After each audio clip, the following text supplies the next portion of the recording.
All right, so today we are on day 296 of the one-year chronological Bible plan. We're going to be continuing on in Mark, Matthew, John, and Luke. So let's get into it. Mark 14:3. While he was in Bethany, reclining at the table in the home of Simon the leper, a woman came with an alabaster jar of very expensive perfume made of pure nard. She broke the jar and poured the perfume on his head. Some of those present were saying indignantly to one another, "Why this waste of perfume? It could have been sold for more than a year's wages," which is more than 300 denarii, and the money given to the poor. And they rebuked her harshly. "Leave her alone," said Jesus. "Why are you bothering her? She has done a beautiful thing to me. The poor you will always have with you, and you can help them any time you want, but you will not always have me. She did what she could. She poured perfume on my body beforehand to prepare for my burial. Truly I tell you, wherever the gospel is preached throughout the world, what she has done will also be told in memory of her." Matthew 26:6. While Jesus was in Bethany in the home of Simon the leper, a woman came to him with an alabaster jar of very expensive perfume, which she poured on his head as he was reclining at the table. When the disciples saw this, they were indignant. "Why this waste?" they asked. "This perfume could have been sold at a high price and the money given to the poor." Aware of this, Jesus said to them, "Why are you bothering this woman? She has done a beautiful thing to me. The poor you will always have with you, but you will not always have me. When she poured this perfume on my body, she did it to prepare me for burial. Truly I tell you, wherever this gospel is preached throughout the world, what she has done will also be told in memory of her." John 12. 6 days before the Passover, Jesus came to Bethany, where Lazarus lived, whom Jesus had raised from the dead. Here a dinner was given in Jesus' honor. Martha served, while Lazarus was among those reclining at the table with him. Then Mary took about a pint of pure nard, an expensive perfume. She poured it on Jesus' feet and wiped his feet with her hair, and the house was filled with the fragrance of the perfume. But one of his disciples, Judas Iscariot, who was later to betray him, objected. "Why wasn't this perfume sold and the money given to the poor? It was worth a year's wages." He did not say this because he cared about the poor, but because he was a thief. As keeper of the money bag, he used to help himself to what was put into it. "Leave her alone," Jesus replied. "It was intended that she should save this perfume for the day of my burial. You will always have the poor among you, but you will not always have me." Meanwhile, oh jeez. Meanwhile, a large crowd of Jews found out that Jesus was there and came, not only because of him, but also to see Lazarus, whom he had raised from the dead. So the chief priests made plans to kill Lazarus as well, for on account of him, many of the Jews were going over to Jesus and believing in him. Mark 11. As they approached Jerusalem and came to Bethphage and Bethany at the Mount of Olives, Jesus sent two of his disciples, saying to them, "Go to the village ahead of you, and just as you enter it, you will find a colt tied there, which no one has ever ridden. Untie it and bring it here. If anyone asks you, 'Why are you doing this?' say, 'The Lord needs it, and will send it back here shortly.'" They went and found a colt outside in the street, tied at a doorway. As they untied it, some people standing there asked, "What are you doing untying that colt?" They answered as Jesus had told them to, and the people let them go. When they brought the colt to Jesus and threw their cloaks over it, he sat on it. Many people spread their cloaks on the road, while others spread branches they had cut in the fields. Those who went ahead and those who followed shouted, "Hosanna! Blessed is he who comes in the name of the Lord.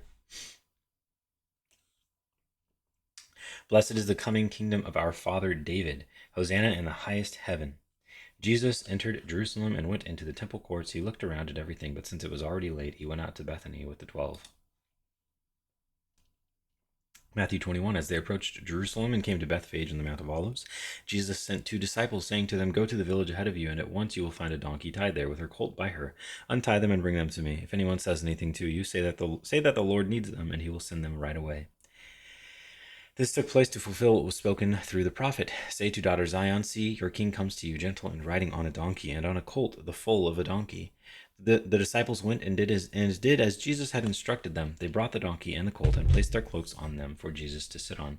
A very large crowd spread their cloaks on the road, while others cut branches from the trees and spread them on the road. The crowds that went ahead of him and those that followed shouted, "Hosanna, the Son of David, to the Son of David. Blessed is he who comes in the name of the Lord. Hosanna in the highest heaven." When Jesus entered Jerusalem, the whole city was stirred and asked, "Who is this?" The crowds answered, "This is Jesus, the prophet from Nazareth in Galilee." Luke 19:28. After Jesus had said this, he went on ahead, going up to Jerusalem. As he approached Bethphage and Bethany at the hill called the Mount of Olives, he sent two of his disciples, saying to them, "Go to the village ahead of you, and as you enter it, you will find a colt tied there, which no one has ever ridden. Untie it and bring it here. If anyone asks you, why are you untying it? Say, the Lord needs it. Those who were sent ahead went and found it just as he had told them. As they were untying the colt, its owners asked them, why are you untying the colt? They replied, the Lord needs it. They brought it to Jesus, threw their cloaks on the colt, and put Jesus on it. As he went along, people spread their cloaks on the road. When he came near the place where the road goes down the Mount of Olives, the whole crowd of disciples began joyfully to praise God in loud voices for all the miracles they had seen. Blessed is the King who comes in the name of the Lord. Peace in heaven and glory in the highest. Some of the Pharisees in the crowd said to Jesus, Teacher, rebuke your disciples. Rebuke your disciples. I tell you, he replied, if they keep quiet, the stones will cry out.